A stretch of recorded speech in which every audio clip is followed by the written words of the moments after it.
अच्छे हैं, खराब कोई नहीं है, लेकिन अब देखना ये है कि उसका उपयोग कहाँ हो रहा है। अगर हमारे अंदर में जो काम है और उस काम का संबंध अगर संसार से है तो वह काम खतरनाक है। काम का संबंध आम से है तो वह जो है खतरनाक है, उसे वो बंधन में डालने वाला है।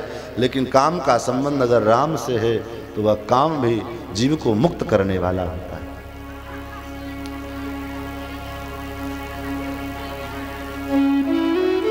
आइए तो चुपचाप सट से बैठ जाइए।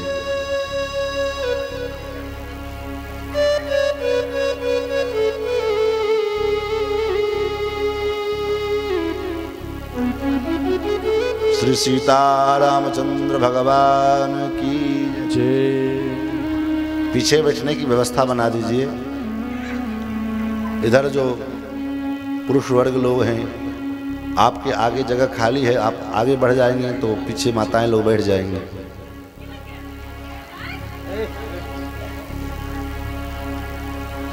श्री कृष्ण गोविंद हरे मुरारे, हे नाथ नारायण वासुदेव।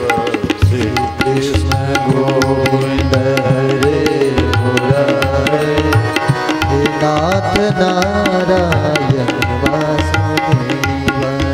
श्री कृष्ण गोविंद हरे मुरारे, हे नाथ नारायण वासुदेव। कृष्ण गोविंद हरे मुरारी, हे नाथ नारायण वासुदेव। हे नाथ नारायण वासुदेव, हे नाथ नारायण वासुदेव।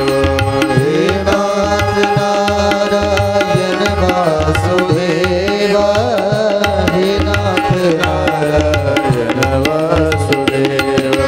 श्री कृष्ण गोविंद हरे मुरारे, हे नाथ नारायण वासुदेव।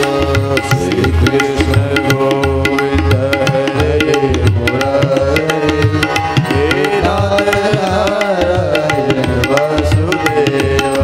हे नाथ नारायण वासुदेव, हे नाथ नारायण वासुदेव। हे नाथ नारायण वासुदेव, हे नाथ नारायण वासुदेव।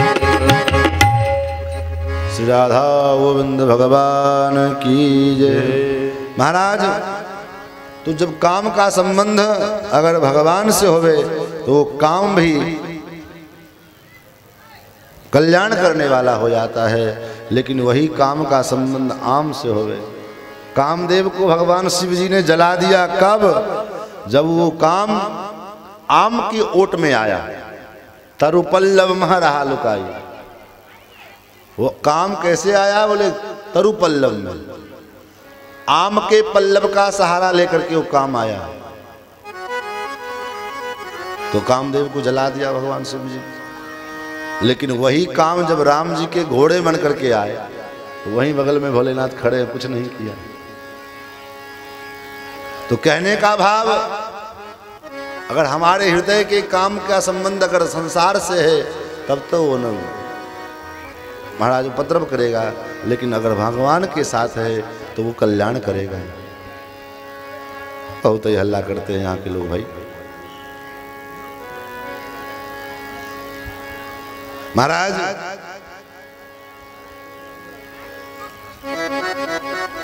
भगवान ने बांसुरी बजाई और उस बांसुरी की ध्वनि को सुनकर के जो गोपांगनाएं पहले से तैयार थी, महाराज उन गोपियों ने,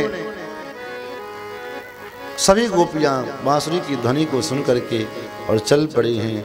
सुखदेव जी कहते हैं सब गोपियां, कोई गोपी श्रृंगार कर रही थी, कोई गोपी घर में काम कर रही थी, सब जो जैसे थी वैसे छोड़ करके चल पड़ी। यथावत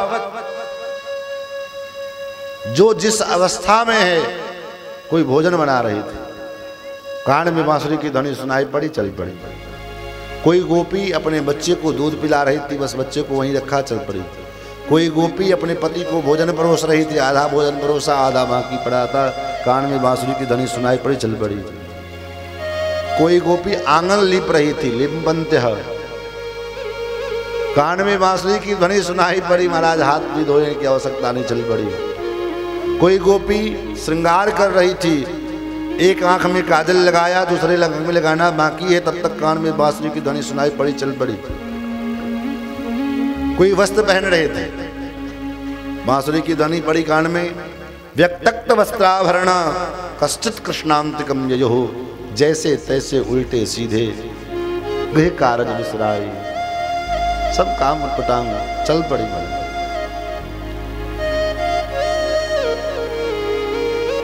जब चल पड़ी, मानो संकेत क्या है, हम भगवान के पास में जाएं, मंदिर में दर्शन करने के लिए जाएं, कथा सुनने के लिए जाएं, तो कोई साज सज्जा की जरूरी नहीं है। आप जैसे हो, भगवान के शरण में जाने के लिए कोई तैयारी करने की आवश्यकता नहीं है। हम जैसे हैं, जिस परिस्थिति में हैं, उसी समय उसी परिस्थिति में तत्क्षण चल पड़े, क्योंकि भगवान, मैंने कल निवेदन किया था, भगवान को बनावटी अच्छा नहीं लगता है।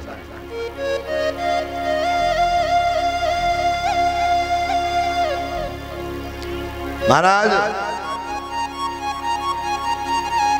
तो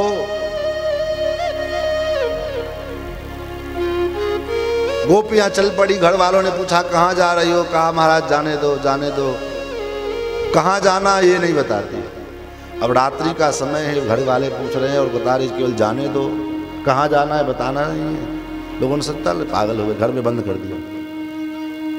अब गोपांगनाओं को गोविंद के प्रति इतना विरह उत्पन्न हुआ है, ऐसा विरह उत्पन्न हुआ है भगवान के लिए, कि महाराज सुखदेव जी कहते हैं उस विरह की अग्नि में उन गोपांगनाओं के जन्म जन्मांतर के जितने पाप ताप संताप थे सारे धुल गए महाराज, सारे जल करके भस्म हो गए।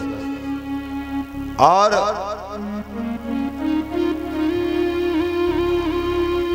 फिर उन गोपियों ने भगवान का ध्यान किया।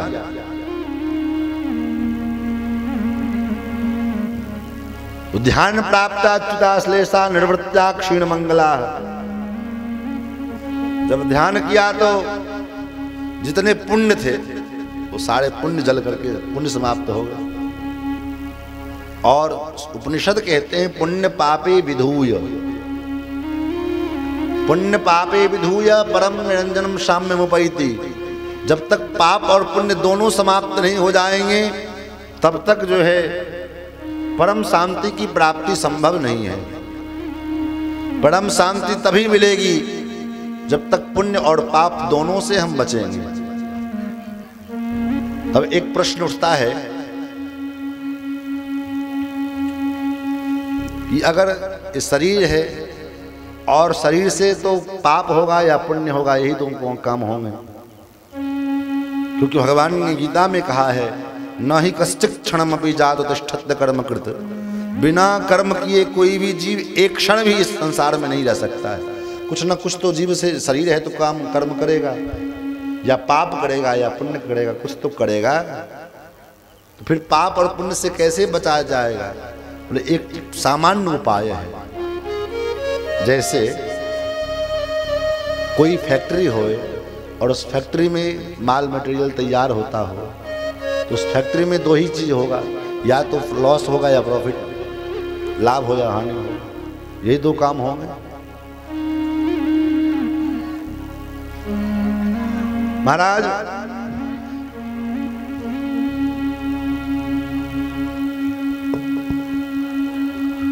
तो उस प्रॉफिट से अथवा लॉस से बचने के लिए क्या उपाय हो सकता है? जो व्यक्ति जो उसका मालिक बना है उसी को लाभ या हानि का सामना करना पड़ता है। तो जो मालिक हम बने हुए हैं उसका जो स्वामित्व है, ये स्वामित्व अपने आप को तो त्याग देवे, किसी और के नाम से कर देवे। उस फैक्ट्री का मालिक किसी और व्यक्ति को बना देवे और एक वर्कर की भांति, जैसे वर्कर काम करते हैं वैसे हम भी काम करने लग जाए। तब बोले उसके बाद क्या होगा? बोले अब उसके बाद उसका जो लॉस या प्रॉफिट जो भी है सो उस मालिक का है, हमारा नहीं है। अब तो हम एक वर्कर हैं, बस जैसा मालिक कहता है वैसा हम कर रहे हैं। उसी प्रकार कहते हैं इस शरीर रूपी फैक्ट्री के द्वारा भी दो ही चीज उत्पन्न होगा, या तो पाप निकलेगा या पुण्य निकलेगा। तो इस पाप और पुण्य से बचने के लिए क्या किया जाए? इस पाप और पुण्य से बचने के लिए एक ही मात्र उपाय है, ये शरीर रूपी जो फैक्ट्री है इसके मालिक जो हम बने हैं कि ये मेरा शरीर है, ये मैं हूं, इसको क्या करें? आचार्य कहते हैं विचित्रा देह संपत्ति ईश्वराय निवेदित।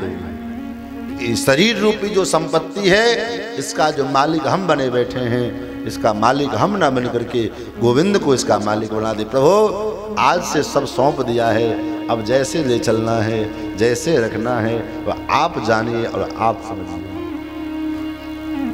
जो करना है सो करो। महाराज उन गोपियों ने, उसके बाद क्या होगा? जब भगवान को हम सौंप देंगे तब इस शरीर के द्वारा, जिसको शरणागति कहते हैं, तब क्या होगा? बोले शरीर के द्वारा पाप होगा या पुण्य जो कुछ भी होगा सो भगवान का है, क्योंकि इसके मालिक अब वो हैं, दिल की जिम्मेदारी भी उनकी है। अब इससे पाप होवे चाहे पुण्य होवे, अब हम इसके कर्ता हम है ही नहीं, अब कर्ता तो आप हैं, हम तो केवल नौकर हैं, हम तो आपके सेवक हैं। आप जैसा कराना चाहो सो करा ले उस शरीर। जहाँ ले चलोगे वहीं मैं चलूँगा, जहाँ ले चलोगे वहीं मैं चलूँगा, जहाँ ले चलोगे वहीं मैं चलूँगा, जहाँ